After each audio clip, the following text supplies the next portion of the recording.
Good afternoon, guys. This is Melvin Robinson, the Million Dollar Home Inspector, coming to you from Sonoya. I'm doing a new construction inspection. This is not the pre-drywall, but the really, I don't even know which phase it's in because it's still got a lot of trash in the home. A lot of stuff is not done. But this is the norm of new construction, real estate, and you got to be ready for it. So one thing I want to kind of go over is zone systems inside of a new construction home where you have one system that's controlling two floors inside your home. And with a zone system, if the unit goes out, you lose air or heat on both floors. So one thing about this home is it has a zone. They use spray foam insulation in the attic, which is a great thing. But I want to show you guys something that I noticed that will possibly be a problem. So, all right, and this is complimentary of Denise Griffiths. She's always referring us business, and we appreciate it. So, kudos to her, and let's check it out. So, stay tuned. Okay, so we're back. All right, so the first thing that I noticed is the home was really cold when I came in. And anytime I notice that in new construction, I always, check the thermostats. I'm not doing a full diagnostic. I'm not gonna tell them what is actually the problem with the system down to a T. I just wanna point them in the right direction. So when I looked at the thermostat, all right, light that up. We got inside temperature is at 67 degrees. The home was set for 73 degrees. Now I just put this on heat because I'm checking the heat also. But if I put it back on cool, that's what actually caused the temperature to fluctuate that much. All right, and I'm just really getting to the main floor, and this is the master now. Here in the master, the temperature is significantly, let me go back to the living room. All right, so we got living room temperature, about 71 degrees at the wall. So that's plus or minus 10% with electronic meters, and if I don't use like an analog or something like that. Okay, now in the master is definitely a difference in temperature, and this is about 73, 74, going up 74.6. Okay, so what that tells me is just that being a heating and air contractor, you have absolutely no returns whatsoever in this master bedroom. You got a supply vent, which I think it should be two supply vents. I would have put one over each window, but I didn't design it, so I can't really tell them how to do it. Okay, but I would have put a return. I would have probably put a return right here in this corner. You always want to have your supplies on the outside walls and your returns on the inside wall.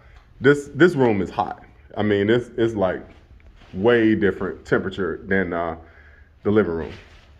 All right, bathroom, same situation. We got one vent here. All right, 72 degrees. So you can tell that the temperature difference is just really showing up. This is a sidebar, but that tub is not secured to the floor.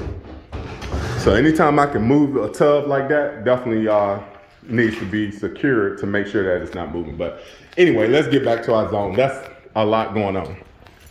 So once I went upstairs, all right, and it's comfortable in this hallway, but okay, so I got a thermostat here, and as I go up the steps, I have a second thermostat here, and this is open space. We got open space here, open space there, and we have a return here, and we have a second return here. Now this filter is, that's a 14 by 14, that's a 20 by 25, okay? So what the contractor did was, instead of him balancing the house out and putting returns in each room, on each floor, and I'm not knocking people with zone systems, but it's a proper way to do it. He decided to take a cheap route and put a return here and there. So in essence, what it does is it's gonna pull airflow from the bottom and it's gonna go up through the ceiling. So when that happens, you're gonna lose conditioning air on the bottom floor, because the top floor is gonna be really comfortable because the thermostat is here, but the bottom floor is gonna lack on airflow. Do a video. All right, so once I get in the attic, I can kind of show you guys what's going on up here. All right, it's a little dark up here, but all right, so we got distribution boxes, and I'm gonna turn my light on. All right, I used to work for a heating and air company back in the day, and with the contractor, he hated distribution boxes. So the airflow comes out of the top, and it's distributed through each branch, which is almost a spider system, if you think about it, that sends the air throughout each location. He hated them. He absolutely hated them. I'm gonna step over you. All right, so this is our system here. The system is an air handler. It's total electric, and you can see I got Denise sitting right here. You all right, Denise? Okay. All right, watch that dust. All right, so we got zone control here, and we got the return there. They did put a bypass on, so what that does is it moves the air.